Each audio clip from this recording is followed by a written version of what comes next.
minutes early. So welcome everybody to the Salt Lake City work session for May 5th, 2026. Our meetings are public, and you're welcome to join us in person or by watching from the council agenda page, Zoom, or YouTube. We hope you will continue to join us in whichever manner you feel the most comfortable. This is a work session meeting during which there is not public comment. You can join us tonight at 7 p.m. at our formal meeting to share your comments.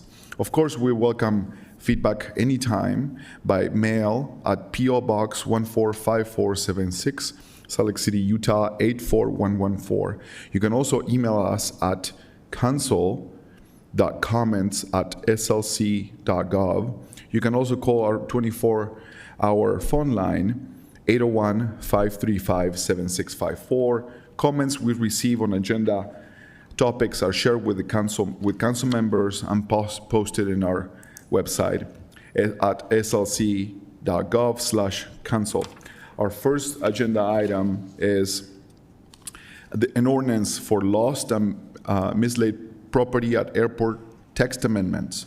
We're going to welcome at the table Nick Tarvett, Council Deputy Director, Bill Wyatt, maybe not, Executive Director of the Airports, Trevor Anderson, Airport Operations Director, Paul Nielsen, Senior City Attorney. Nick. All right, thank you, Mr. Chair. This briefing is about an ordinance that would amend city code pertaining to lost and mislaid property at the airports. The recommended changes are necessary to comply with Senate Bill 172, which was passed at this 2026 general session, and to codify the process by which Salt Lake City Department of Airports disposes of mislaid property left at the airport. There will be a public hearing on this on May 19th. With that, I'll turn the time over to Paul. Oh, thank you. Mr. Wyatt couldn't make it, and Mr. Anderson is at a conference. So we have Jennifer Kaufman, who runs the airport's lost and found operation, with us today. And let me just note that it is unusual for one of the city attorneys to be part of the presentation, but a lot of this effort is really sort of the legal nitty-gritty technical stuff that is probably not terribly interesting, but I've been involved in the process for a little over 2 years now, and whatever Jennifer wants to add to that. It's been a long road to get what we've been operating under at the airport to be legal. And so with Paul's assistance, we started with going to the legislature and getting that updated to reflect what we're actually doing at the airport. And now we want to propose that the ordinances with the city also reflect that change. And I'll note that the law that was passed during this session goes into effect tomorrow. So we appreciate the council considering this on sort of a quick turnaround. I don't know if you want me to explain the technical details. We start with city ordinance reflects what had been the state code position, and that is that only a law enforcement agency has anything to do with lost and found. We know the reality pretty much everywhere is something quite different. There are a lot of government entities that have lost and found operations, but the only one recognized by state law until tomorrow is that one that deals with law enforcement. So technically, when you receive, when government receives lost property, they're supposed to involve law enforcement. Part of that conversation deals with the fact that, again, until tomorrow, the state law indicates that when a law enforcement officer even touches anything that's lost and found, it has to be entered as evidence. And that doesn't make sense in most cases, but I think that that statute was developed at a time when we had a different idea of what we were dealing with when it comes to lost stuff. So we had the legislature create an exception for law enforcement officers who are assigned to airports may touch the stuff in transition to, and this was a concern of Commander Mitchell's. His team is very By the book. they don't want to touch anything. They do not. They just out of that concern. And in the process, let me just back up a little bit. As far as getting the legislation adopted, we realized that it might be a little messy if we tried to involve every single airport or every other public entity. And so we went with airports that are required to have a law enforcement presence per federal regulations. So that involves Salt Lake City International, Provo, Ogden, St. George, and Cedar City. And we had a collaborative effort with all of their airport operators. And so this really only just applies to those airports as opposed to every single regional or city airport. We cleaned up the language in Chapter 2.10 to acknowledge that there are two different tracks here when it comes to lost and found items. Updated some of the language in the code to reflect state code changes in the last little while. A lot of what you'll see in the ordinance is definitions, but the meat of this is the language that would be in the new section 16.10.230, which is all about the process of receiving, inventorying, and disposition. And that's kind of it. I don't know if you have any specific questions about how that happens. Councilmember Young? No, thank you. I appreciate this. And as someone who has had a child who lost property, I love our website. So good job in terms of like making it very clear on things that have been found. And if you're ever curious, like what things get left at the airport, very entertaining way to spend your time. Like you're like, who knew? Who was traveling with that? Anyway, my key question was just related to like the sale of unclaimed property.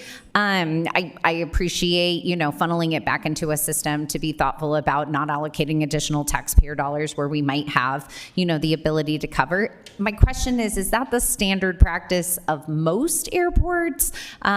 Just curious kind of where that fits in the larger landscape. I don't know if we could answer what the practice is of most airports, but I'll tell you there's a complication here, and that is when nobody claims that property, it essentially becomes ours. And as the holder of the property, the Department of Airports is constrained by federal regulations regarding revenue diversion. So it's considered the department's property, and we have to dispose of it a certain way. And it really the only way that we can feel comfortable, and when I say we, I mean the Department of Airports, would feel comfortable with handling those proceeds is putting it back into the enterprise fund, which has to go to pay for the lost and found operation, and it's not going to cover that cost. Thank you. I appreciate that. And let me just say, I didn't want to make this personal, but Jennifer will tell you that I regularly have to reach out to her because colleagues lose things such as laptops, a shoe, yes, Jonathan Papasideris. I had to pick up my father's laptop a few months ago, and then back in February, I had to reach out because I lost a pair of sunglasses. So I am either the problem or the face of the problem. You're contributing to the economy, so we appreciate it. Thank you for that. I don't have any additional questions and think that I appreciate you going through a process by which to make sure our policies and procedures are in alignment with state code so that we don't run into like any unintended issues there. So thank you for your work on that. Okay, it seems like we have, answered all our questions. Thank you so much for this update. Thank you. Moving on the agenda, we're going to go to item number 2, which is an ordinance for the indefinite alleyway closure of Jefferson Park. We're going to welcome Brian Fulmer, Council Policy Analyst, to the table, Tyler Murdoch, Public Lands Deputy Director, and Amy Reed, Associate Landscape Architect. And we're going to give Brian maybe a few minutes to introduce this item. Thank you.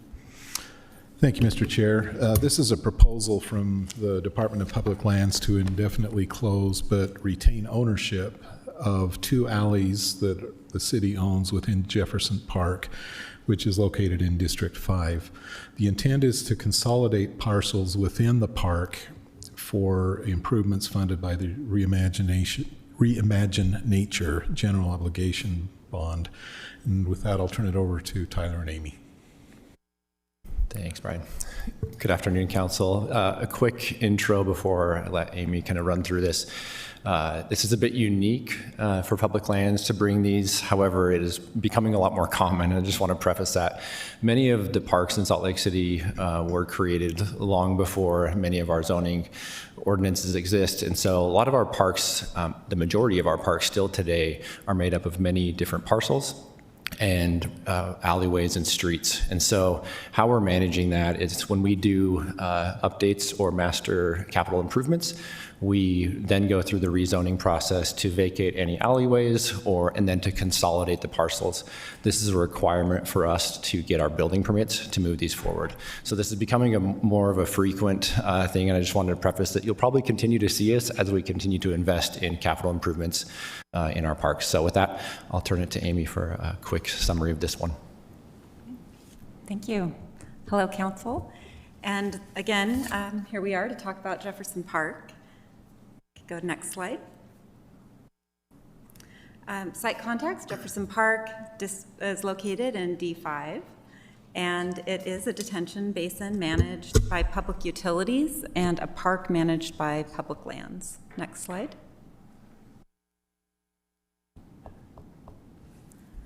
The purpose for our meeting today is to consolidate parcels within Jefferson Park for planned improvements as indicated. Next slide. The proposed alley closures are both located entirely within the park. So you'll see A is a portion of the east-west mid-block alley between 200 West and West Temple, approximately 100 feet by 15 feet. And B is a north-south alley between West Goltz Ave and West Fremont Ave, approximately 275 feet by 16 feet. Next slide. And here they are inside the park. Next slide. This is just state code to remind you of when we can close the alley, and it is not necessary for vehicular travel, and it is, we would argue, necessary to mitigate injury because of the detention basin function that protects surrounding homes. Next slide.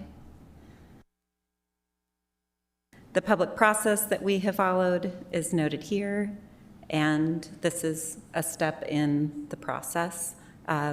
And a final noticing requirement is being sent out as per this. Next slide.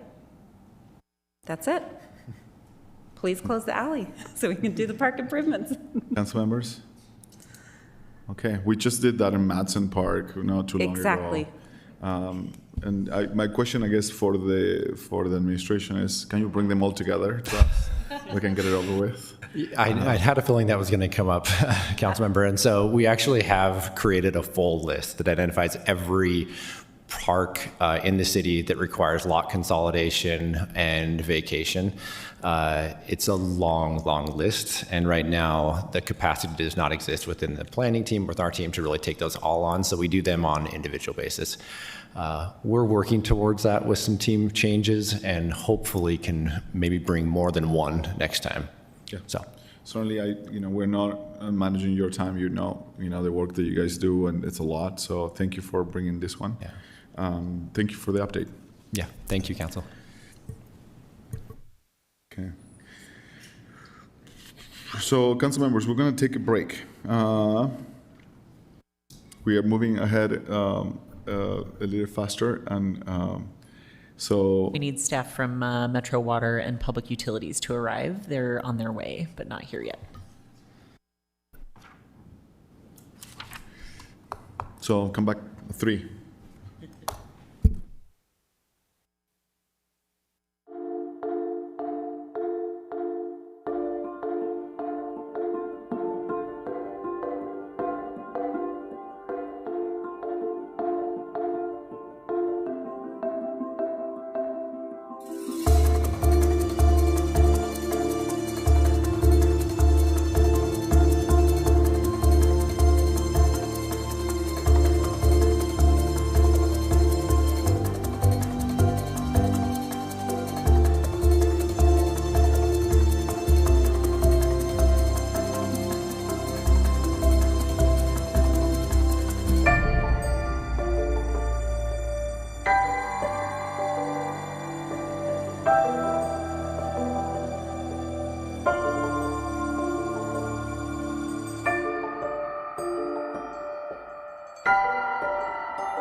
restart the meeting with item number 4.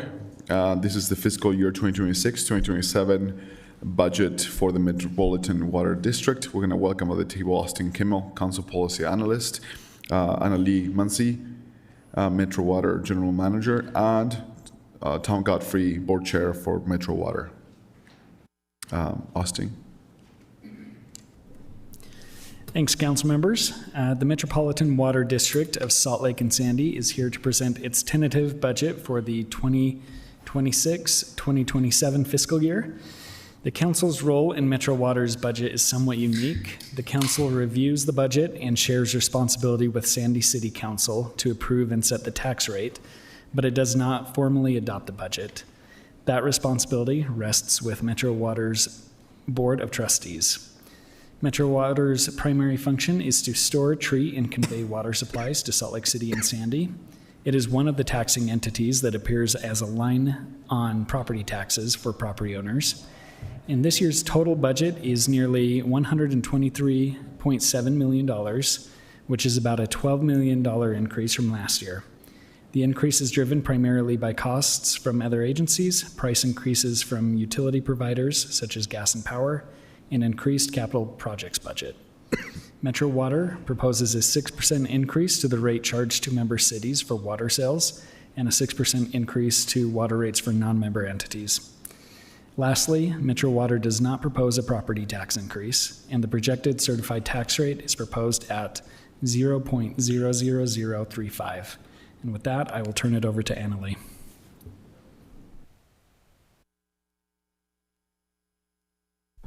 Okay. All right. Thank you. I want to first introduce Tom Godfrey. He's the chair of the Metropolitan Water District of Salt Lake and Sandy. He also serves as president or chair of the Provo River Water Users Association, and Metro is a majority shareholder in that association. And then he also serves as a member of the Salt Lake City Public Utilities Advisory Committee. So he has a great understanding of water and how it relates to Salt Lake City. And I also want to recognize Lara Briefer and Jason Brown. Okay, sorry. They have a couple of Jasons. Jason Brown with Salt Lake City Public Utilities. Having their support here today just shows the great relationship that we have with your utilities and recognize our role in providing water to the city. Next slide.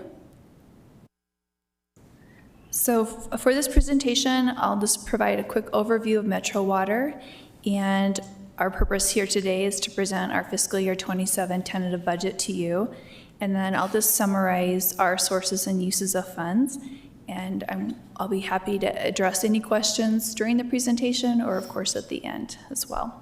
Next slide. So the Metropolitan Water District was established in 1935, so we did hit 90 years in August. Our sole purpose is to provide reliable drinking water to the Salt Lake Valley. In 1990, Sandy City annexed into the district, and so our name changed from Metropolitan of Salt Lake City to Metropolitan Water District of Salt Lake and Sandy. Next slide. So we have a board of 7 trustees. 5 of those represent Salt Lake City and 2 represent Sandy City. Each trustee serves for a 4-year term that can be renewed. And as you'll know, recently you appointed 2 new trustees to our board, and I know we have an opening that you're currently looking to fulfill for our board. Next slide. So Metro's water supply is diverse, which supports a reliable water supply for Salt Lake City. The bulk of our water is supplied through the Provo River Project. This water is stored in Deer Creek Reservoir. And just in perspective, the dam and reservoir were built as part of the Provo River Project in the 1940s. Metro's water supply also includes Little Cottonwood Creek. The 20,000 acre feet is a combination of Salt Lake City and Sandy City water rights. The third largest source of water is the Central Utah Project. So this water is stored in Jordanelle Reservoir, and Metro is a petitioner for this water. Other water sources for Metro include Central Utah Project also has a Utah Lake System water, which is actually Strawberry Reservoir. Oop, I thought it cut out, okay. And then Salt Lake City has 3,100 acre feet of that preferential right for that ULS water, and they started paying for the supply in 2021. And Metro also receives water from the Ontario Drain Tunnel. So a combined total of 108,700 acre feet. However, in a poor snow year, like we've all experienced, our water supply is notably less than that. Next slide. So when you think of water treatment, there's really three key facilities. You have to have a treatment facility, you have to have something that conveys the water, and then there's an end reservoir. That's how my simple mind thinks of it. So Metro is owner of the Little Cottonwood Water Treatment Plant that's located just at the base of Little Cottonwood Canyon. It was originally constructed in 1960, and this plant is the second largest treatment plant in the Salt Lake Valley. We also own and operate the Point of the Mountain Water Treatment Plant, which is located in Draper. This was commissioned in 2007 as part of the Metro Water Project. And this plant really runs during high demands seasons, so usually in the summer, and it provides redundancy for our plant. And then we're also 2/7 owners of the Jordan Valley Water Treatment Plant. It's located in Bluffdale, and they're currently doing a project to expand the capacity of that plant to 250 million gallons. And then for conveyance of the water, we have our Salt Lake Aqueduct, which I call it the backbone of the Salt Lake Valley's distribution system. It's near over 70 years old. It is a 42 mile, 69-inch diameter pipeline that starts at the base of Deer Creek Dam and brings water down the canyon, along the bench, and terminates in Mill Creek at our terminal reservoir. And then we have our Point of the Mountain Aqueduct. It was also commissioned in 2007 as part of the Metro Water Project, and it's a pipeline that connects our Point of the Mountain plant with the one in Cottonwood Heights. And then we're also 2/7 owners of the Jordan Aqueduct, and this pipeline helps us deliver water to the northwest quadrant of Salt Lake City at 21st South. And then the storage, where we store the finished, or what we call treated water, we have our terminal reservoir. It's located in Mill Creek. It's a 48 million gallon reservoir. It was originally constructed in 1951. We did rebuild it, and it was completed in 2017 to address current seismic standards. And then that reservoir provides reliable water storage for municipal as well as for fire use. And then we're also 2/7 owner of the Jordan Aqueduct Terminal Reservoir. It's a 100 million gallon storage reservoir located just off Bangerter Highway around 5300 South. Next slide. Okay, so now I'm going to review our sources of funds. Next slide.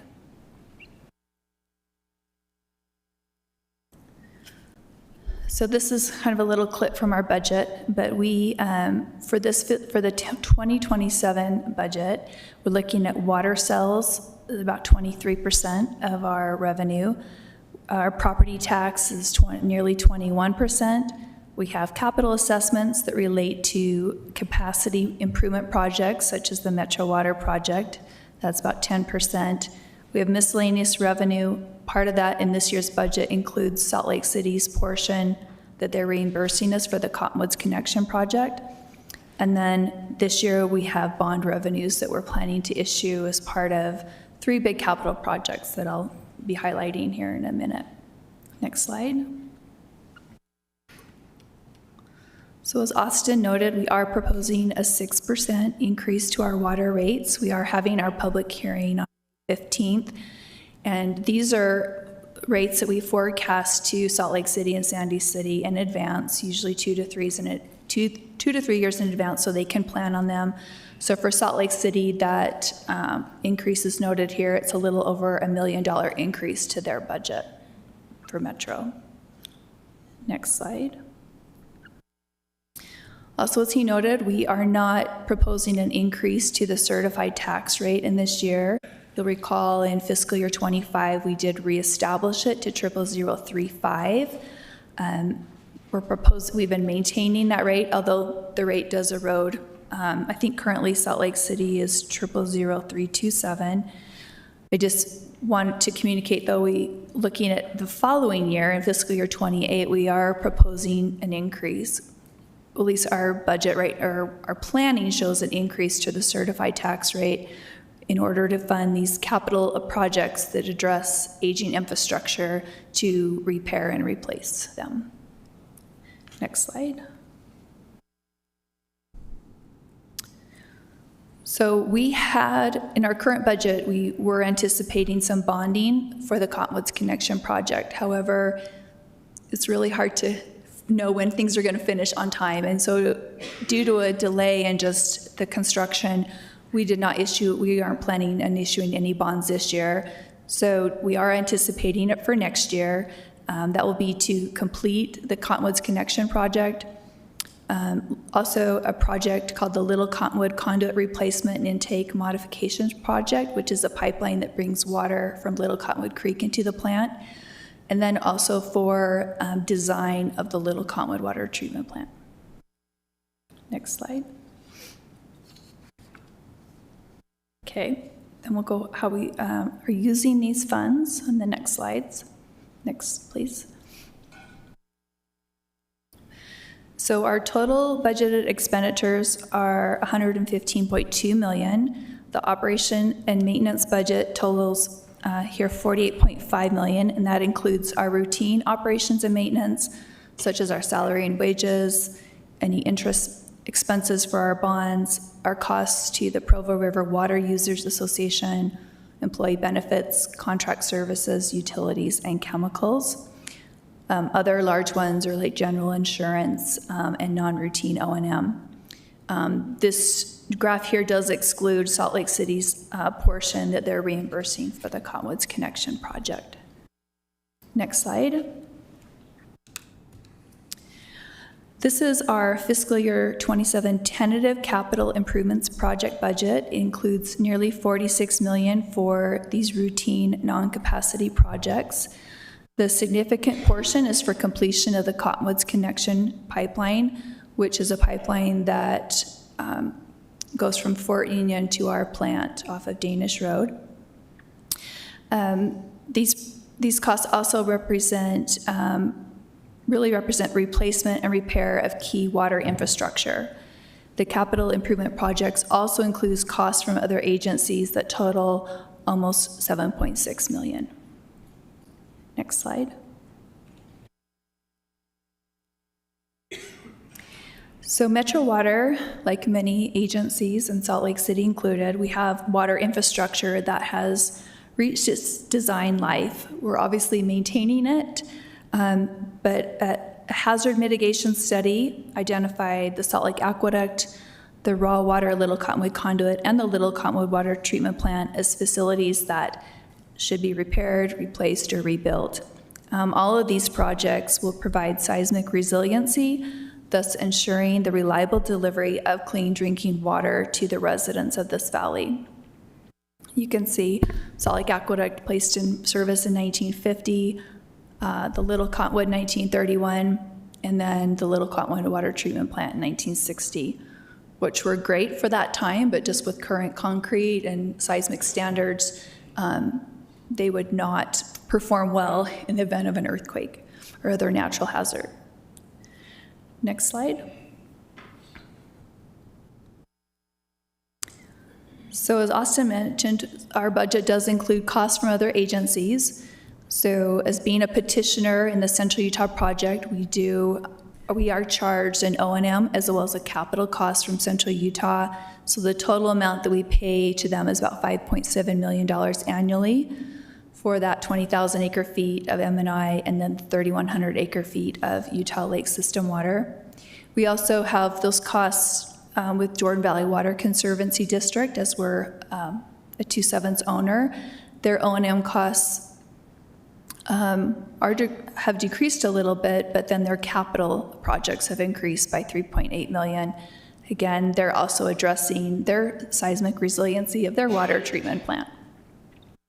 And then with the Provo River Water Users Association, So we're 61.9%, the largest of 100% of shares in the association. So all of their costs, Metro's carrying a large burden of that. Their annual cost is about $5 million. I'm sure many of you are aware the Deer Creek intake project that's just wrapping up. They're actually going to have a ribbon cutting next week for this project. But that's something that's very important if you think about our water system. Deer Creek Reservoir is critical to delivery of water. And then when I did this slide, we had an initial allotment of 50%. That has gone up to 69%. So we're at 42,711 acre feet that the association is allotted to Metro. And those are water that Salt Lake City and Sandy City use in their distribution. That is my final slide. You can go to the next one. Are there any questions from the council members that Tom would love to answer for you? Council members? Councilmember Dugan. Yeah, thank you, Tom, and thank you for the presentation. And, you know, water is like probably the #1 topic in the city, in the state right now, besides data centers. But the question on the sales and the reservoirs status right now and the conservation measures that we have on in process or about to begin even more, how does that impact your water sales and your storage capacity and your revenue going future? And when you do your budget, do you assume, I know these are sales to the districts who then deliver it to the residents, how does the conservation measures affect your budget, and how do you forecast those conservation measures on the budget? Does that make sense? Yeah. So we support conservation. Obviously, the reservoirs, I consider those like our bank accounts, our savings accounts. So any water we don't use in the current year, that will be made available, that's something we can carry on next year. And typically our droughts last more than 1 year. So we definitely support conservation efforts for our cities. For Metro specifically, how we bill our water is it's a flat rate for the year. And so we don't see the fluctuations that the utilities see as far as higher demand or lower demand. But we want them to use less water because knowing we're probably going to have another year of hopefully better than this year, but the reservoirs are designed to provide water for like a 3-year drought. So if you go beyond that, then that really stresses the water supply. I don't know if does that answer your question, council member? But when we conserve our water, we're not buying more water from your agency, and so your revenue is also based on what we know. Okay, never mind. We did. I always need this education. Well, it's a great question because we have had that. We have done that in the past. Before 2017, we would just bill the cities for the water that they took from us. There was an analysis done at that time and looked at, is there a better way to manage the predictability of water, of what they're going to use as well as what we're going to sell to them. And so what we went to was a fixed amount. So we charge the same amount to Salt Lake City and Sandy City, regardless of the amount of water that they take. That's what the fixed name is. So thank you very much for that clarity. I know I was just one person, but there's probably a lot of people that have that same question. So thank you very much. That's interesting. That's appreciative on that side of the house. So thank you. Council members, any other questions? Okay. Your side of the house seems to be covered, Dan. Thank you so much for the presentation. If there is anything else, this is time. Thank you so much for the work. It's very important. And I really appreciate the transparency the district shows with us and the public in general. So thank you. Thank you. Thank you so much.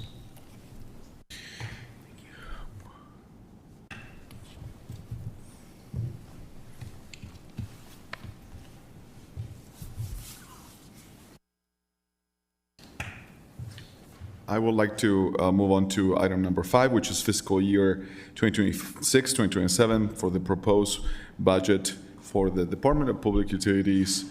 We're going to welcome at the table again Austin Kimmel, or re-welcome at the table, Council Policy Analyst. Thank you for staying there. Laura Briefer, Director of Public Utilities. Lisa Tarfelli, Finance Administrator for Public Utilities, We've got Jason Brown here, Deputy Director with Public Utilities. And we might have Jesse Stewart coming by. He's in the middle of some negotiations, so we'll see. Austin, it's your turn. Great. Just a quick note that Public Utilities is here to present its proposed budget for the fiscal year 2026-27 budget. The total proposed utilities budget is $421,786,665. That's about a 44% decrease, or a nearly $337 million decrease from the department's amended FY26 budget. The decrease is driven in part by reductions to the department's capital projects budget and capital outlay budget, as well as a decrease in the department's anticipated bond and loan proceeds compared to the previous fiscal year. Public Utilities operates 4 utilities: water, sewer, stormwater, and street lighting, each operating as separate enterprise funds with separate revenue, capital programs, and staffing. Public Utilities is proposing rate changes for all 4 utilities, which are expected to increase customer utility bills. These increases are based on recent rate studies and are needed to address aging infrastructure, meet federal and state requirements, keep up with inflation, and maintain each utility's financial stability.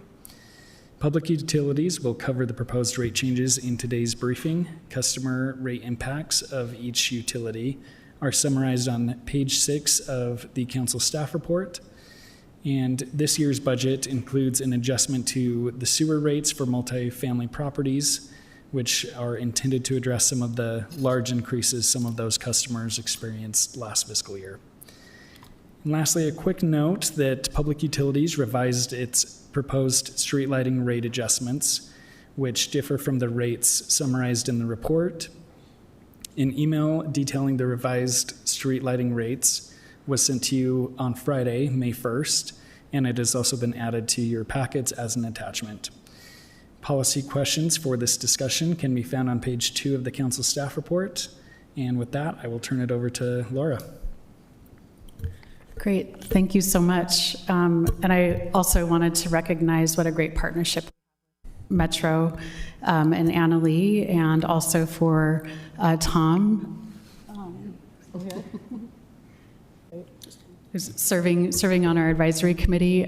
We may have some other Public Utilities Advisory Committee members coming in. I think they were planning on coming a little later, so they might miss part of the presentation. But we'll try to acknowledge them if they do come in. I wanted to also start out this presentation by just acknowledging the concern and the desire for a really robust public engagement process for our budget, particularly around impact of rate increases. We are coordinating very closely with the mayor's office and council staff and the citywide communications team, really just integrating a lot of strategies to better connect with and engage with our constituents in this process. So I just want to acknowledge that. I also want to acknowledge just the teamwork between Andrew Wittenberg's team at the mayor's office and Lehua for participating in all of these, and then, of course, the citywide comms team. So we're happy to answer any questions about engagement during this presentation as we move along. Next slide, please. So with respect to public utilities services, we are charged with drinking water collection, which means diverting water from the sources of drinking water as well as from the sources in which Metro manages. distribution of that water to nearly 400,000 people across Salt Lake County. That includes large portions of Mill Creek, Holiday, and Cottonwood Heights, and smaller portions of Midvale, Murray, and South Salt Lake. We are also the sanitary sewer provider, also sometimes called wastewater, and we do all of the collection and treatment for that for the over 210 or 15,000 residents of Salt Lake City. Same with stormwater quality and flood control and street lighting. I've included some pictures of our team and our work in this presentation because they're really relevant to what our water rates pay for and what our budgets pay for every year. The photo on this slide is our lead and copper team. This is the team that designed our lead service line replacement program. I call them the superstars of our utility right now. They've done an amazing job meeting some rigorous regulatory requirements on that and serving our community in a really, really thoughtful way. Next slide, please. I also wanted to just put on a slide the significant generational capital investments that you have supported the last few years and moving into the next few years. These investments can span many, many years. But for instance, we are almost complete with the replacement of our 65-year-old water reclamation facility. Same with our City Creek water treatment plant, which was put into service in 1955. And then our lead service line replacement program. And you can see the cost for these types of infrastructure programs, the scale of them is quite large. We are also working on replacement of aged water and sewer mains. Our residents have seen that. We've tried our best not to disrupt them and roadways, but just completed a major sewer main reconstruction in the West Temple Ballpark area. We're just starting a very large sewer main reconstruction on Beck Street from a 1890s era sewer line. And then we are constantly working on designs for future infrastructure rehabilitation and replacement. A couple of notes here. I have an asterisk on our replacement of the water reclamation facility and the lead service line replacement program. Both of those projects, nearly $1 billion worth of work, were projects that were also required to meet federal and state regulations. So the replacement of the water reclamation facility was required to meet changes to the Clean Water Act. We had to remove more nutrients from our discharge. And then the lead service line replacement program is a requirement of EPA with respect to getting all lead service lines out of commission around the country in the next 10 years. I'll also say that these capital investments and others that aren't listed on this page, like the rehabilitation of Mountain Dell Dam, some of our reservoirs, many of our pump stations, the new public utilities campus, all of those improve our city's water resiliency and water security now and in the future as well. And next slide, please. We've also worked really hard, our team has worked really hard on finding cost savings and efficiencies. With some of these large projects, we have experienced inflation pressures and other types of pressures in their construction and design. But we've calculated that we've saved at least $434 million just on some of the big capital projects that we've worked on. And this is through value engineering. So as we go through these projects, we look at ways that we can be more efficient and save costs on the engineering side of it. The Envision process actually is very helpful. The Envision process is like LEED certification, except for specifically for infrastructure. And we estimate that that has saved us $15 million on our new water reclamation facility, which is quite amazing when you think about it. So we've done a lot in terms of efficiency and cost savings. About $40.7 million in these cost savings are in grants from the federal government. So we went out and applied for and implemented some large grants, the biggest for the City Creek Water Treatment Plant at $36.7 million. And then we also secured low-interest federal loans, about $387 million worth of low-interest federal loans, with $19 million of that forgivable. We estimate for one of those loans, the loan we received for the water reclamation facility under the Water Infrastructure Finance and Innovation Act, saves our ratepayers at least $100 million in financing costs over time. And, you know, in addition to financing innovation, we have been working on our contracts with many of our general contractors, and just recently realized $1.25 million in shared savings on the City Creek Water Treatment Plant. So a lot of work going on. What I have on this slide really shows some savings on large capital projects, but even on the smaller capital projects, we are implementing efficiencies and cost savings. And then on the operational side, that ethic also extends, for instance, repurposing positions instead of hiring new positions, and then using technologies such as GIS to help make workflows more efficient. Next slide, please.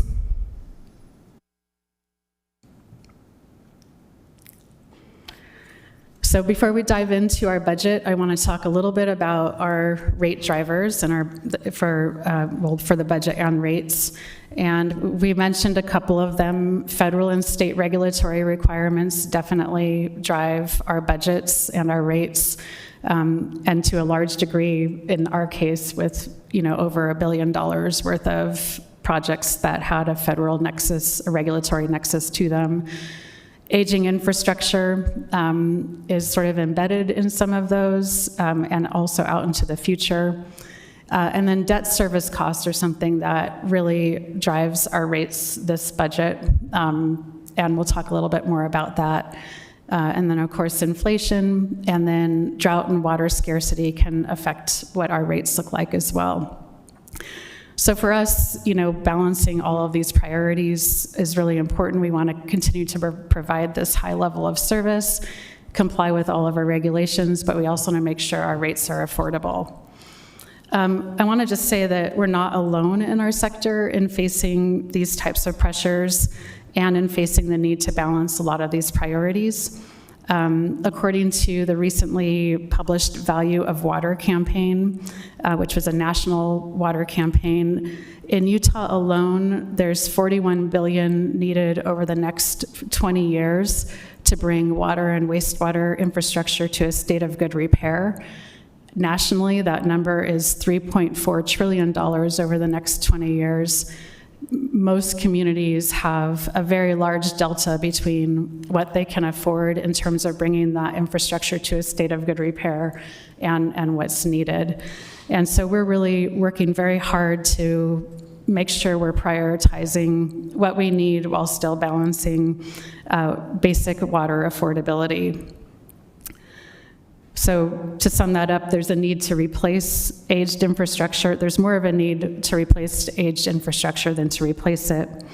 So we rely on a lot of different asset management, condition assessment, and risk assessment to prioritize our capital work.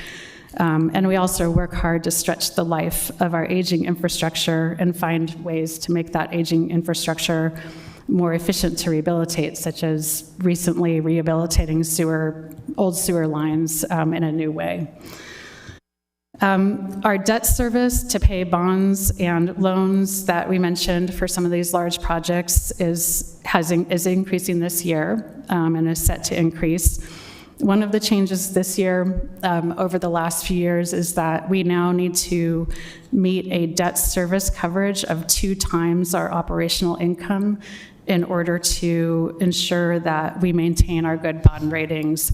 And I think that just reflects that the bond rating industry has become a lot more wise to a lot of the need that's out there in the country of replacing aging infrastructure.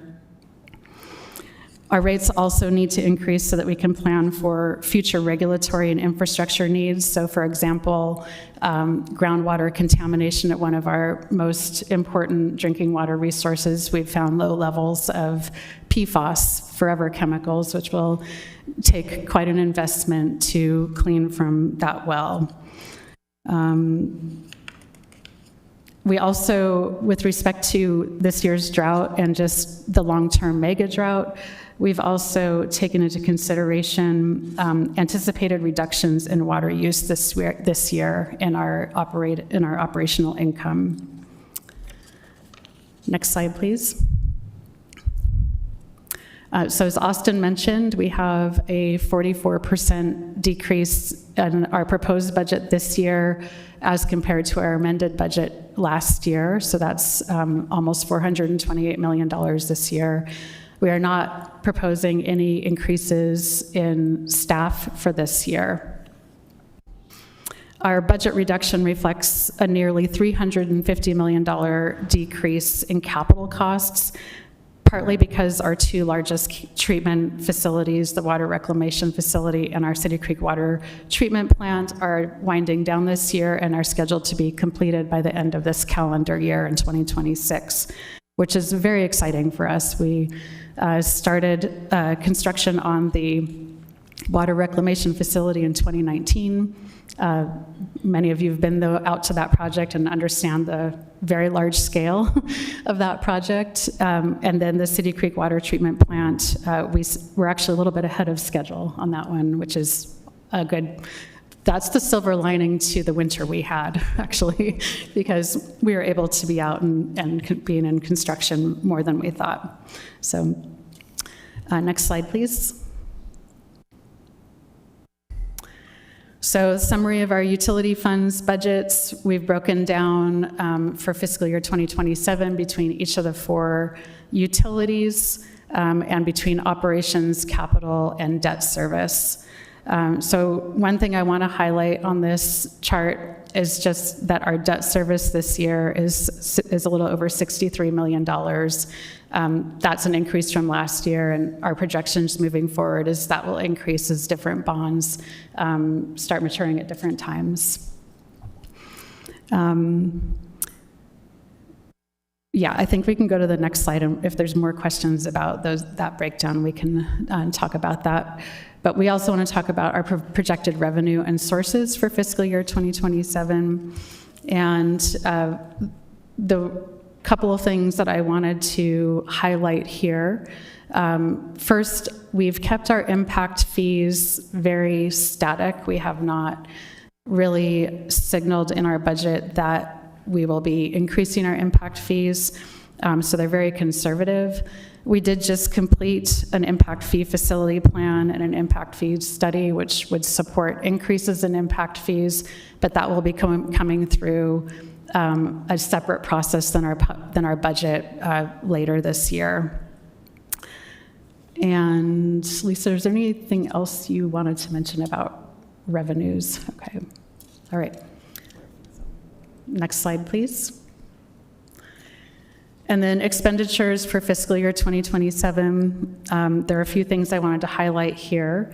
You'll see on the line item for materials and supplies and charges for service, those 2 line items kind of in the middle of the chart. Those are going up, and that's for 2 reasons.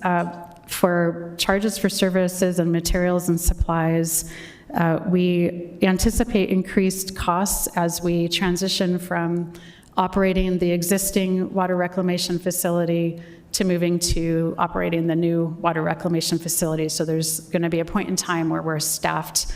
We have contractors coming in to staff the old facility while we learn the new facility.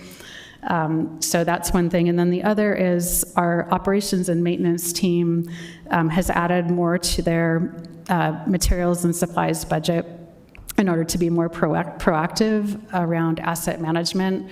So there's more in the budget now to acquire and replace things like valves that fail and cause water leaks, and those types of things.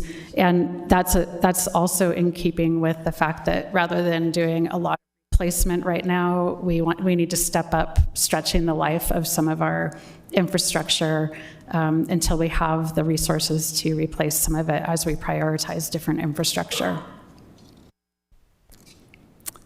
And then again, you'll see that debt service climbs by a little under $7 million this year compared to last year. Next slide, please. So our proposed rate changes. Now, it might feel a little counterintuitive. Our budget's going down by 44%, but we are proposing rate increases. And the reasons for that are largely based on the increased debt coverage that we need to have to maintain our bond ratings. And then we're also trying to plan for the future because we have a lot of deferred aging infrastructure that we don't want to have to rely on debt to replace over time. And so we want to start ensuring that we have a much more structurally balanced utility financial position as we move forward. So our new rates to the minimum rate increases we need to meet our debt coverage requirements for water are 25%. And actually these are revenue increases. The rate increases are going to look different depending on how much water you use, basically. And the same as sewer at 40%, and then stormwater at 20%. We also have one structural change we are proposing, and Austin spoke of this earlier in his introduction, but we want to change the multifamily sewer rate structure to a fixed rate per dwelling unit. That's $48.94 per dwelling unit, which is a little less than what an average single-family resident would typically pay, just accounting for the smaller size typically of many of our multifamily developments. This will help both provide some certainty every month for what the rate would be because it's not based on a volumetric water use, and also will provide for less of increases during the summertime for those properties that don't separate out their outdoor use and indoor use with different meters. So we hope that that's a good change. We have talked to many interested parties that represent multifamily developments, and this seems to be a lot more beneficial so far to them, and I think we're still having that conversation back and forth.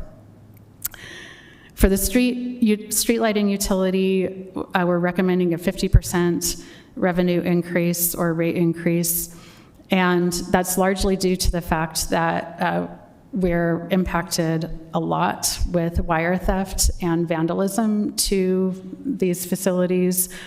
And we relied more on reserves and debt in the past, and we're going to need to start making that utility more financially capable in the future.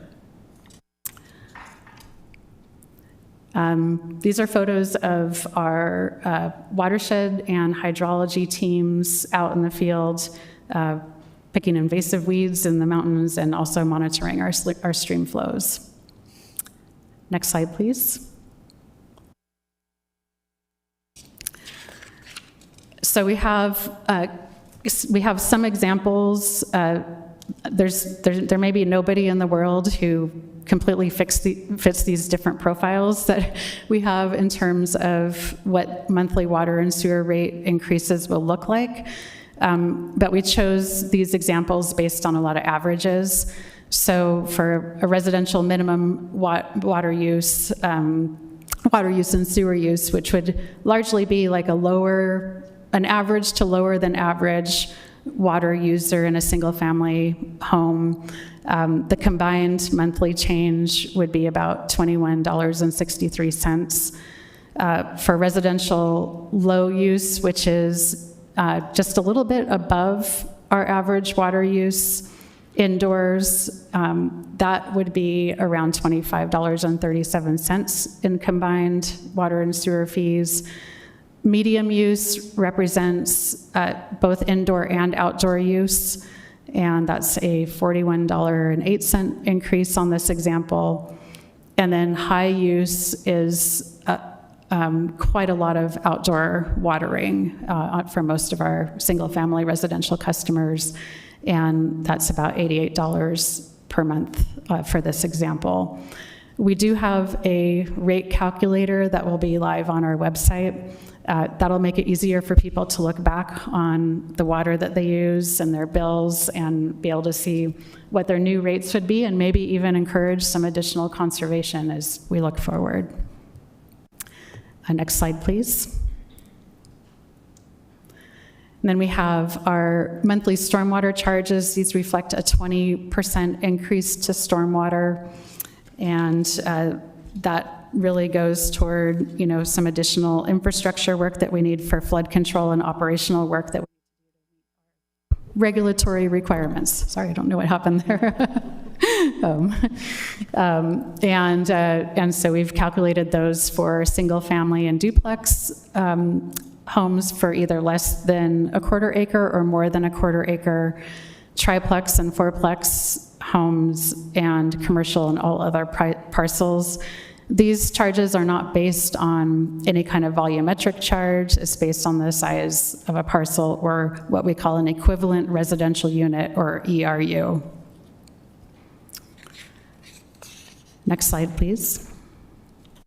And then our monthly street lighting charges, this reflects the 50% increase. Most of our customers are in the base lighting group, which would be a $2.60 increase per month. And then we have two different residential groupings that have enhanced lighting. Enhanced lighting sometimes means that there's more light poles per block, or they look a lot different and are fancier lights. And depending on which enhanced lighting area you're in, there's different increases based on the cost. And then group 3 is our commercial district lighting. So that's downtown and Sugar House lighting primarily.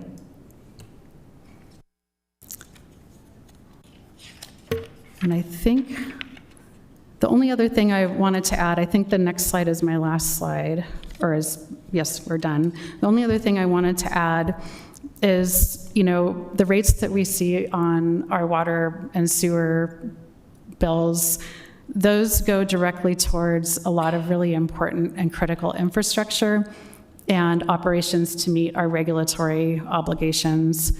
So everything that's on our bills goes to things like maintaining the 3 city-owned water treatment plants, making sure, paying Metro for the water resources and the infrastructure that they're maintaining, replacing and rehabilitating water mains and hydrants, our lead service line replacement program, reservoirs and dams, sewer treatment, sewer lines, emergency response, and operations. So there's a lot that we do. A lot of our infrastructure and a lot of our operations are out of sight and out of mind, and so they're not always thought about until something goes wrong, and we don't want things to go wrong. And so we're trying to be very proactive in how we select and prioritize the needed work to do here. And we really appreciate the support that you've provided in the past, and would love to get your feedback right now and address any questions you may have. Council members? Councilmember Young. Yeah, thank you. So I want to make sure we start off by recognizing that this is a long-standing historical debt that we have been carrying as a city that is not at the feet of you or our current administration, but that we can look back over years and decades in terms of the fact that these were needs that were always kind of pushed off to the future, and that now we sit here together as a collective group kind of holding that bag and saying, what do we do? Because we can't not have clean water going to our residents across the city. And so we need to find a solution on the way forward. I really want to call out and appreciate the slide that you had that highlighted all the various grants that you and your team and the administration have brought in to be able to defray these costs related to that historical debt that we've been carrying, because it could be worse. And I think it's important to recognize that as we're talking about it, that we're pulling every lever, you're looking at every possible opportunity to be able to say, how do we come up with the resources necessary to continuing to deliver the A+ services that our residents have come to expect from all the individuals in this space. With that, I think there's also a balance to kind of shifting the conversation to the fact that these are debts that are not able to be addressed by a single budgetary action over a single fiscal year. And I think that that's been one of my ahas as part of this process, that when we've previously been speaking to, at least my neighbors personally about some of these needs and underlying infrastructure issues, I think there was a hope that kind of each year we were taking a step that would put us back on track. And we'd be like, okay, so we have an issue, but we're going to take this step this fiscal year, and that's going to help us in the long run, without necessarily really recognizing that this is going to be a multi-year effort, not just by the individuals who sit in this room today, but looking ahead to our future about what those needs are, and also helping to educate and communicate to our residents how that historical debt came to be and what the future looks like, not just this year, but also moving forward. It is a steep climb. And I don't look at the budget and think to myself, oh, you know what? We don't need that. We don't need that, water reclamation, center. Like, I've been in the buildings with your team, to see the 60s infrastructure. I've had the opportunity to be educated about what does it look like to leave, a pipe that was installed in the 1950s and hope for the best, in terms of, potentially leading us as a city to have water issues, not that last a couple of days or a couple of weeks, but into the years of what it would take in an emergency situation to fix it. I appreciate that this is an ongoing dialogue and an ongoing effort that you, along with your team and the comprehensive city, have been working on.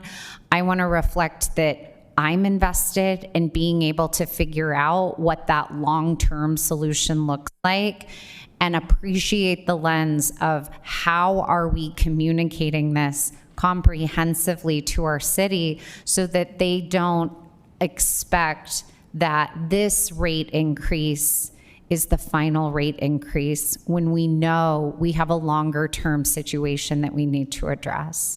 So thank you for being here today. And again, thank you for all of your work to be able to help address an issue that you certainly did not create, nor did anyone else in this room, but that we're responsible for in terms of next steps. Thank you. May I wanted to say one thing too, so that people don't come away with the feeling that the people before us weren't investing. So in the 70s and 80s, we and everyone else in the nation were the beneficiary of the federal government picking up the tab of 50 to 60% of a lot of these water infrastructure needs. In Utah last year, the estimate is that the federal government picked up 3%. And when, our predecessors were in these positions, I think there was investment made, but we're also coming to this infrastructure cliff where the investments that were made were helpful in keeping the facilities running, but, for instance, in our treatment plants, which are very expensive, as Anna Lee talked about with the 1960 Little Cottonwood water treatment plant, they weren't built to seismic standards, yet most of them are on fault lines. The foundational parts of the structure can no longer be band-aided. And we are pushing off the replacement of Big Cottonwood water treatment plant until after Little Cottonwood. That's partly why we're building that Cottonwoods Connection project, so that we can bring that source of water to Little Cottonwood in the case of failure. We're also pushing off Parley's water treatment plant for sometime after 2034. But we've got to start thinking about how we're gonna afford that in the future, because those plants, that infrastructure is what keeps our community running, not just in Salt Lake City, but the other communities that we serve.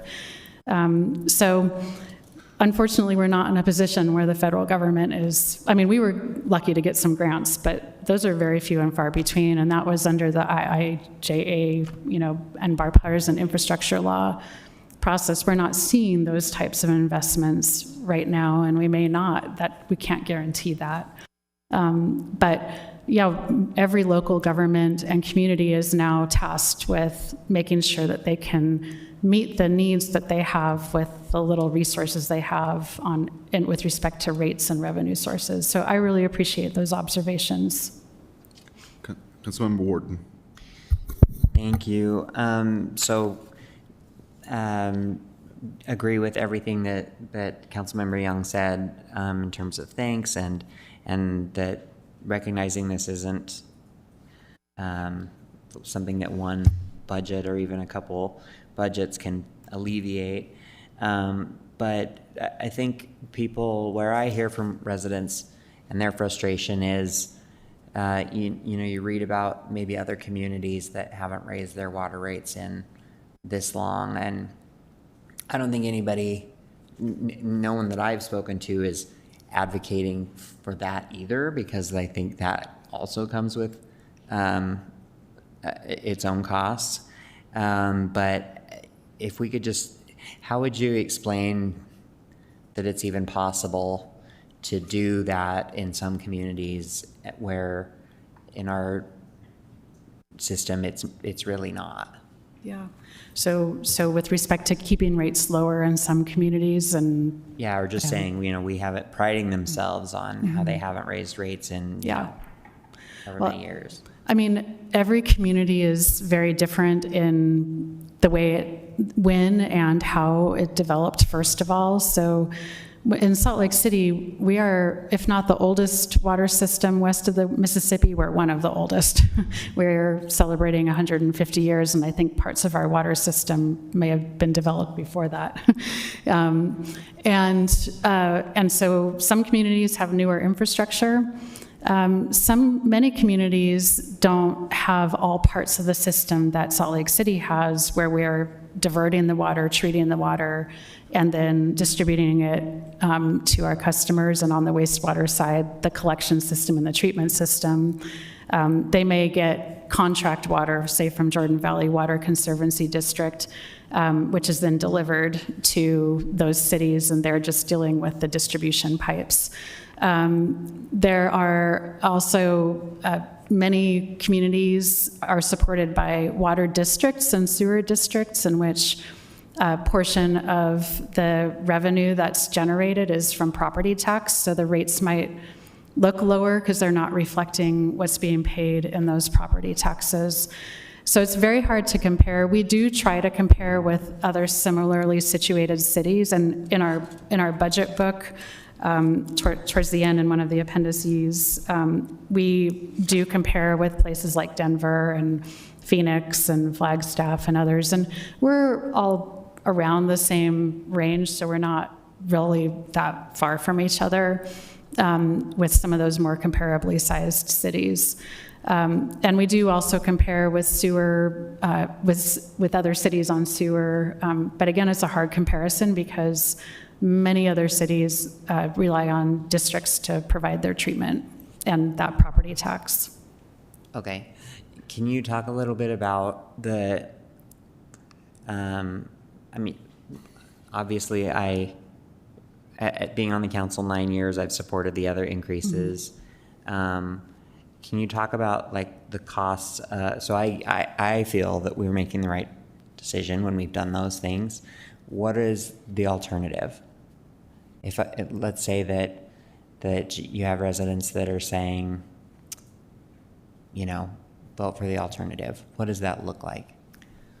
The alternative to not raising rates. Well, this year, one of the consequences could be potentially undermining our high bond rating. So we have a AA1 Moody's rating, and which is a very high rating, and it helps us afford lower interest costs on the money we do borrow. If that bond rating is threatened or downgraded, that could potentially cost more in the long term, not just for our department, but also for other city needs as well. But I think the bigger question there is, you know, if we continue to defer the needs that we have, and we continue to signal that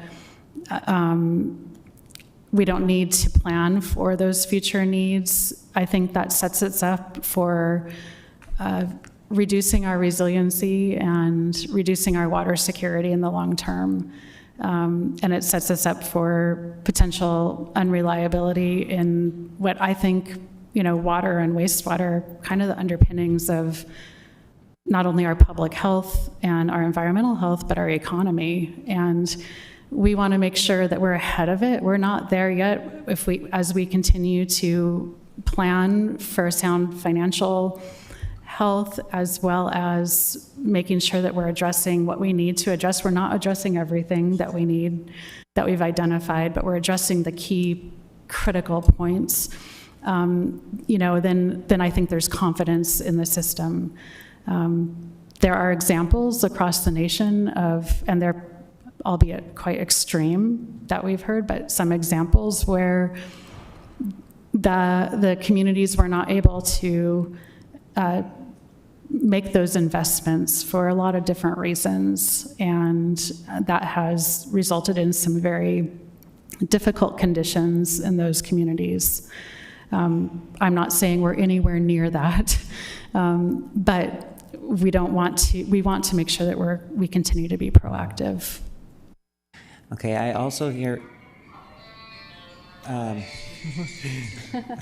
also hear from a lot of constituents that one of their biggest concerns is Great Salt Lake, and you know, what can the council do to help Great Salt Lake, and are we doing everything that we can? How does something like our water rates relate to the Great Salt Lake? Do those have anything to do with each other? Yeah, that has to do with the design of our rate structures. So in Salt Lake City, we have a 4-block or 4-tiered rate structure, and we send a price signal through those higher blocks of rates for conservation. And so that's one way in which we account for that. And then also with respect to Great Salt Lake, the investments, for instance, into the water reclamation facility ensures that the quality of the water that we're discharging into Great Salt Lake meets all of the Clean Water Act requirements that it needs to meet. But it also means that we have 35 million gallons of water on average a day going to Farmington Bay. And, you know, I think that's really important as well. So there's definitely a nexus between water conservation, Great Salt Lake, and the rates that we charge. Okay. And my last question is, just can you talk a little bit more about the change to like apartments, condos? that portion of and the, culinary water versus the water that's going to landscaping. I think, not to, I don't mean this as a criticism, but like, I think we found last year that we could have communicated that better, and that we've probably learned a lot. I know that, and I appreciate the time that you have spent and your team has spent with the residents and landlords, property owners in my district, walking them through the process, correcting where we have made mistakes, and maybe we weren't charging them the right amount or something like that, or there were other factors that we weren't considering. Can you speak to, so I think those individuals might feel nervous, Right. When I talk to them about there being another change in that area.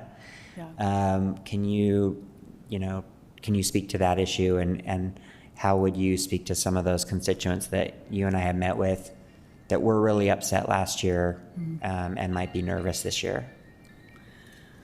With the new multifamily rate structure being fixed per dwelling unit, those multifamily properties are not going to see the wild swings that they saw last summer, particularly those properties where the meter that they had was both for indoor use and outdoor use. If they shared a meter, then their sewer charges were based on their total use, and in some cases, that resulted in a very large summer sewer bill that they were not accustomed to seeing. That actually was not a situation we were aware of during the rate study and implementation, so we did, as you said, we did learn quite a lot. That led to some really important and informative meetings with the trade organizations that represent multifamily housing. We walked through the new rate structure with them. We're still waiting to hear back from them on their calculations of what the new rates would look like for them. But our preliminary calculations do indicate that it will be a lot better for many of those multifamily homes. We've also worked with the commercial entities that were on that same sewer rate structure and had a similar situation. We're working with them. It's not a rate structure change, but we're working with them to separate their outdoor use from their indoor use so that we have a better idea of what they're putting on their landscapes outside and what's going inside, and we can charge them appropriately for that. And then finally, one of the things we all learned, both the trade association representatives that we met with and some of the residents and some of the commercial properties, is there's a great opportunity for outdoor conservation. And I believe that Stephanie Dewar, our water conservation manager, is actually doing a water conservation presentation with the Rental Housing Association and other stakeholders who are really interested in this. So that could also help Great Salt Lake in the long term too. Okay, thank you. Councilmember Carlson. My comments will be similar to Councilmember Young's, but I just want to, start by saying that I believe leadership means making hard decisions. Mm-hmm. It means not passing the buck, and it means managing expectations over the long term. Mm-hmm. And I feel confident in public utilities doing those things, mm-hmm. and recognize how critically important water is to all of us. Yeah. Mm-hmm. And the management of this very, very precious resource that we all depend on every single day.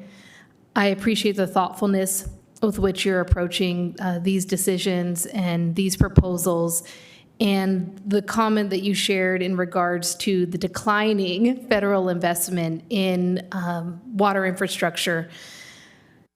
I'm curious, are there any ways we can change that declining interest in helping us carry the burden of our infrastructure? And even you mentioned that it seems like some of those grants that we were able to apply to seem to be few and far between. Is there anything else we can do? Any other grants or other opportunities to really balance that affordability that I think all of us are also keeping in mind too?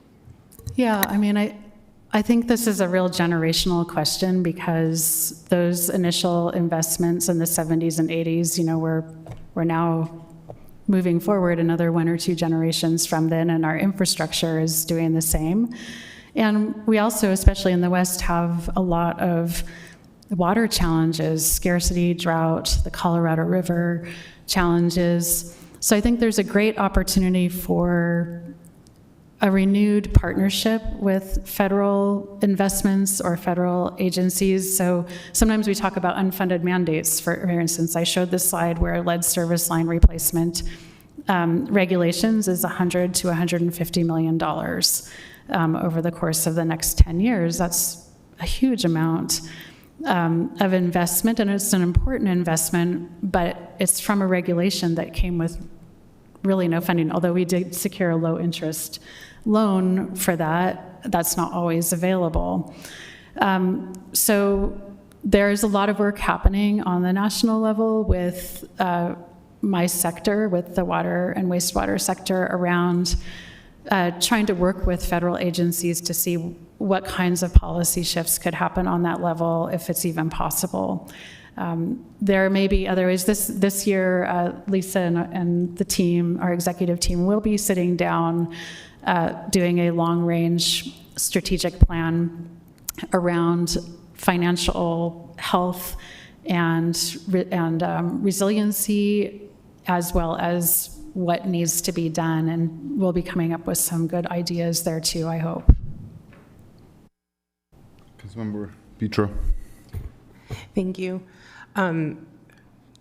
Ditto to everything. Nothing is unnecessary. We are not growing, as one of my predecessors used to say, unicorn farms. Everything is necessary. And you definitely proved your value in District 1 this year. We know well that it is city public utilities that shows up. It wasn't county flood. It was you all who showed up to make things right when they went awry. So all of that said, and I'm really deeply grateful, Laura, that you tutored me, because I am not intuitive about water policy or rates or anything. So I'm so thankful for the time that you've spent with me. I think part of the crisis here is that you are doing an amazing job of being a steward and making sure that we have money set aside for future maintenance. But in order for us to do that as a collective entity, we have to raise rates on people who aren't able to do that for themselves. We're doing it for people whose car will stop running, and they will not have had the benefit of setting aside a down payment for a new one. And that is the nature of the beast, but it does lend a little bit of gravity and difference to how we approach this. One question of clarification. Under street lighting utility here in my staff report, under revenue, there's a line there that says general fund contributions. We are incredibly fantastic about making sure that things generated within enterprise funds only go back into the enterprise fund. Can you explain to me what the $20,000 that comes in as a revenue from the general fund is? Yeah, that's actually, I believe, a contribution from the general fund to the enterprise, and that is for the private lighting program. Is that right? Yeah. Yeah. Okay. Yeah. Thank you. That's a good clarification. My other request would just be, if we can't provide stability and no increases to our neighbors, the next best thing is we can provide anticipatory guidance so they can prepare to absorb them. And I'm struggling because even as much information as I have, admittedly, I am not bright when it comes to this. I need help and lots of hand-holding. But for instance, my stormwater total already now on my April bill reflects what a rate increase should be. I don't understand why that is. When I look at my cubic feet, it looks like I'm a low water user, but then my sewer rate already reflects a medium user. You know, these are things that I'm sure there are really, really great reasons for. I don't need you to explain my water bill on the public record, but I would love the opportunity for us to work to make sure that our neighbors, if you ask us, we're all going to say we're low users. And so I think that sort of education to help our neighbors, as I looked here, the average complete bill for a low user in my district with our enhanced lighting should be increasing $29.93 to $33.67 per month. That is significant when our gas in our vehicles have doubled in the past 2 weeks. And so, while people might consolidate trips or ride their bike to Smith's instead of driving, and they can do things, it really is feeling increasingly, and maybe this is the nature of us living in a high desert and we had a false precedent set for us before, there isn't very much that you can do to conserve on your water bill, even when you are doing the right thing and conserving water. So as we move forward, I'm having people say things to me like, we feel like we did everything right. We did the natural plants. We put in a low waste irrigation system, and I'm still seeing my water bill go up. I'm having people say that they're nervous about being able to grow their own food this year and to be able to afford the water that goes into that in a time where people are worried about the price of goods being trucked to them because of fuel increases. So this is a double whammy. So as we're moving through this, I just would like to work with you to get to, we are asking people, like I said, who can't do the kind of planning for their own lives that we are doing as a city. And that's a really, really grave thing that we're asking for them to contribute to. And so if we can't provide stability, we have to provide predictability. And I thank you for being possibly the best experts in the region, not just the state, and for offering this guidance. But as we move through this, our responsibility for communicating clearly and concisely only goes up as our rates do. We agree totally. I agree totally. This is a really hard budget and year in a lot of ways with our department, and just the compounding impacts of everything going on that's affecting what it costs to live with a good quality of life. And so this is not a budget or a proposal we take lightly at all. And we've been talking about, ways in which we could improve our customer assistance programs that make them a little less restrictive than they were in the past. More modeling the energy assistance programs that is funded by the federal government. We don't have that same thing for water, but we're trying to do that. But we could potentially replicate that ourselves. But also, as you said, the education is really important. How to read the water bill. So, like, the rate calculator is going to be only so good as how someone might be able to read their water bill, right? And so we'd be happy to work with you and your constituents, everybody's constituents, on any of that, and maybe we'll talk more about that as well. Thank you. Councilmember Dugan. Yeah, thank you, and thank you for the discussion and the comments. I think they're all spot on, and it is the perfect storm here, to use that old line. My question is, the rates that we have going on here, there was an assumption on us saving water throughout the year. And what is your projection for the budget as far as what the city is saving so that we keep water in the reservoir and that we feed water to the Great Salt Lake? Because both are necessary during the drought seasons. We don't want to just have everything go to the Great Salt Lake and drain our reservoir and vice versa. So how do you, what's your projections on our savings rate to the budget? Because that impacts our rates. In our budgeted revenues in the water utility, we made an assumption of an 8% decrease over last year. But it's also a larger, if you look, it's hard to look at our water demand year over year because there's so much variability. So we also look at the average 3 years. So we're budgeting lower than we ever have in our projected water demand in this budget, and that includes anticipating lower water demand than our historically lowest years. So that is embedded in our budget. We are in stage 2 of our water shortage contingency plan that has mainly voluntary participation. We'd like people to save somewhere around 10 million gallons a day. So far this spring, we haven't seen that. We're just around where we were last year. But as we get into the summer, I think we'll probably be saving a lot more water. And as we move forward into this year, we're going to be evaluating just what you said, storage versus stream flow. What do we want to hold over in storage for next year in case we have another drought year? So that's something we'll be working with Annalee and Metro and our other stakeholders on as well this year. Thank you. Thank you for the time. The Department of Public Utilities in our city is just a gem for the work that you have done to bring us up to speed and to make us resilient to the changing environment that we have.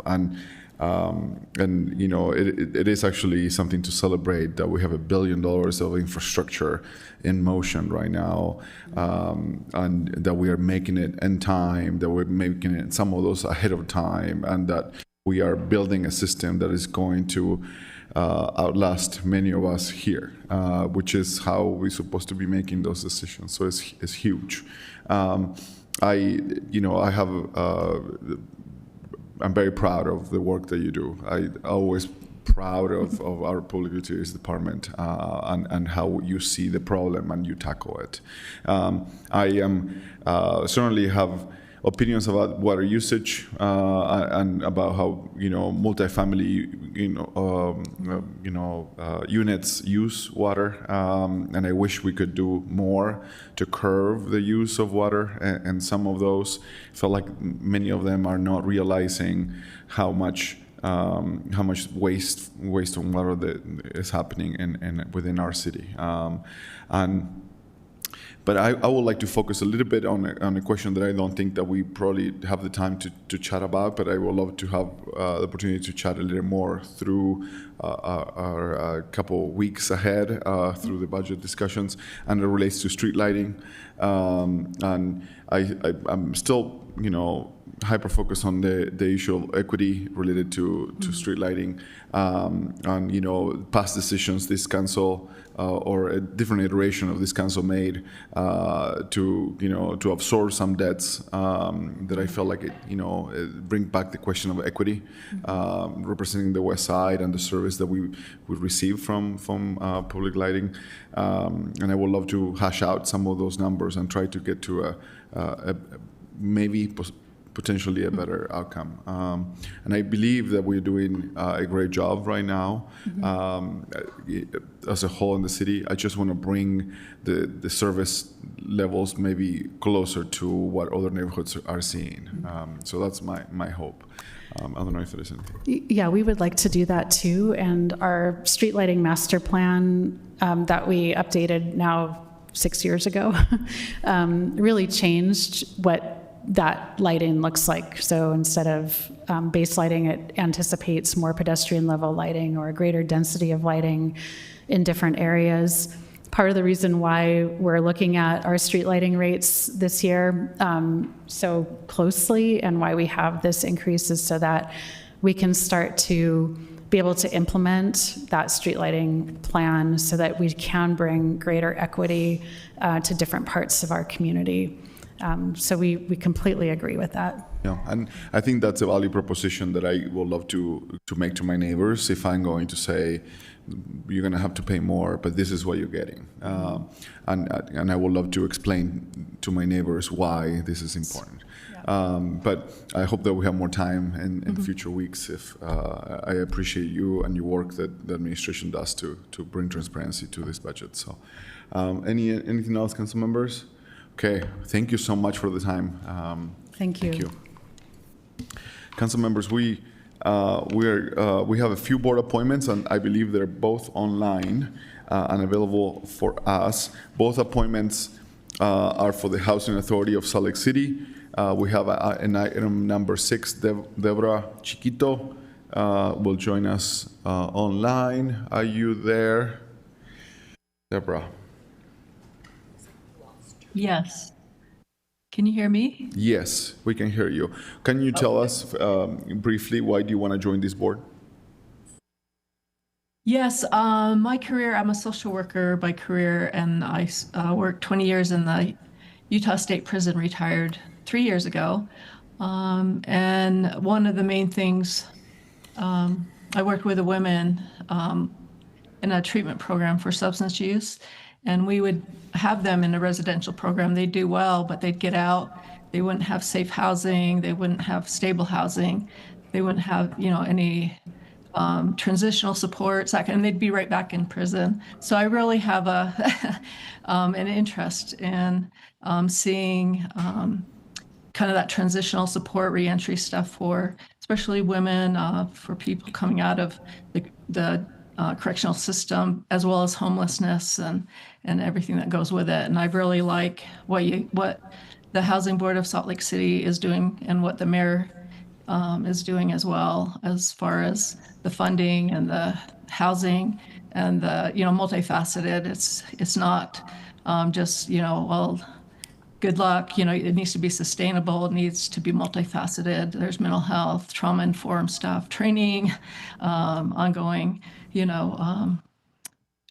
issues that we need to address within Salt Lake City, within the state, within other communities, within, and get the support and funding, and the legislature, the state, local communities working together, the prison, other entities, the community partners, that type of thing. And so I would be honored to kind of rejoin the fight to, I guess, is fight the wrong word, but the join the team to help, work hard and get things going and support the goals that you guys have been working on so hard. So it would be an honor. Anyway, does that help? That's fantastic. Thank you. Okay, thank you. We are very thankful for you, volunteering your time and wanting to join this board. Councilmember Dugan. I just appreciate you retiring from this work and then going right back into it, and that your advocacy for it. We need people like you standing on the stool and really advocating for all this great work. So I appreciate that, and thank you for stepping up to the plate. You're welcome. I've had 3 years to go travel and do my own thing, so I think I have the energy again to get back in and work hard. So thank you for considering me and for the opportunity. I appreciate that. Thank you. We, as you know, the process goes, your name is going to be put on the consent agenda on the formal meeting tonight. You don't need to attend to be appointed to this board. The administration will reach out to you with more information soon after. Okay, sounds good. You. Thank you very much. Thank you. Now, looking into a board appointment for the Housing Authority again of Salt Lake City. Turner Bitten, are you online?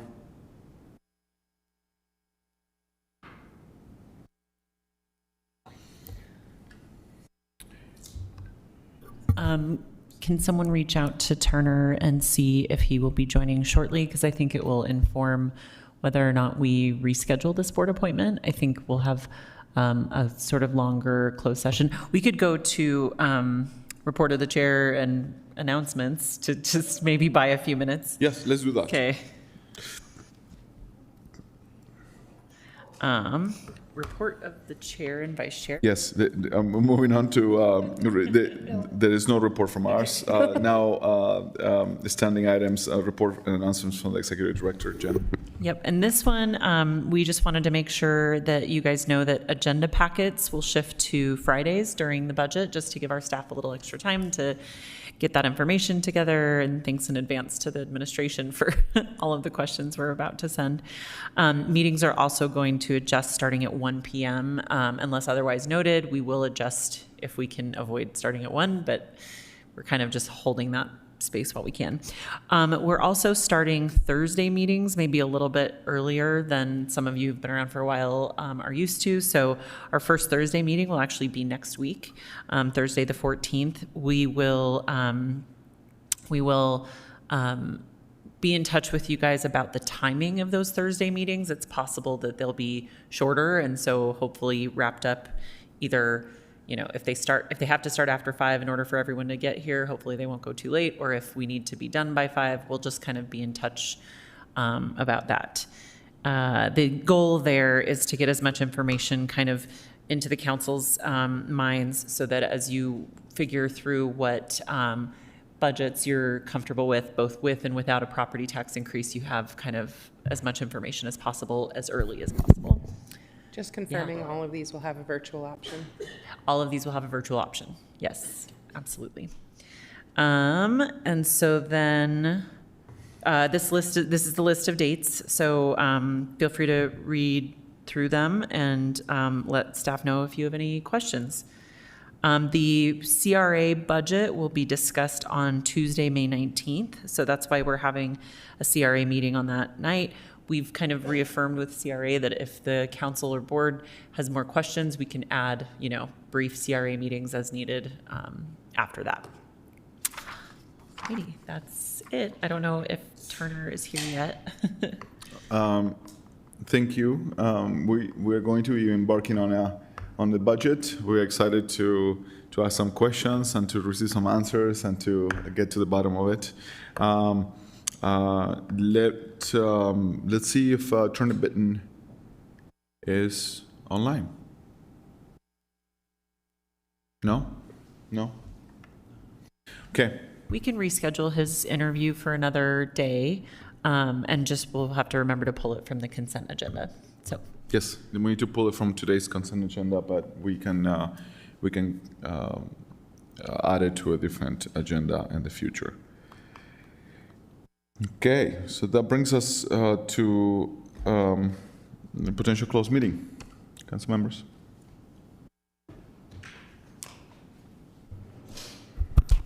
Mr. Chair, I move that we go into closed meeting to discuss okay, thank you.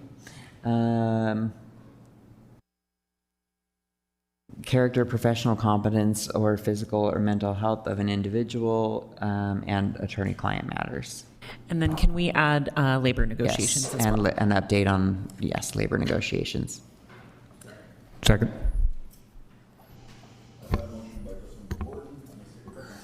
I have a motion by Councilmember Warren and a second by Councilmember Dugan. Councilmember Petro. Aye. Councilmember Wharton. Aye. Councilmember Carlson. Aye. Councilmember Young. Aye. Councilmember Dugan. Yes. And I'm a yes. And that passes unanimously with one councilmember missing from the meeting. 6 passes unanimously. Thank you. Yeah, we are adjourned after that, and then we're going to join into a formal meeting at 7 p.m. Thank you.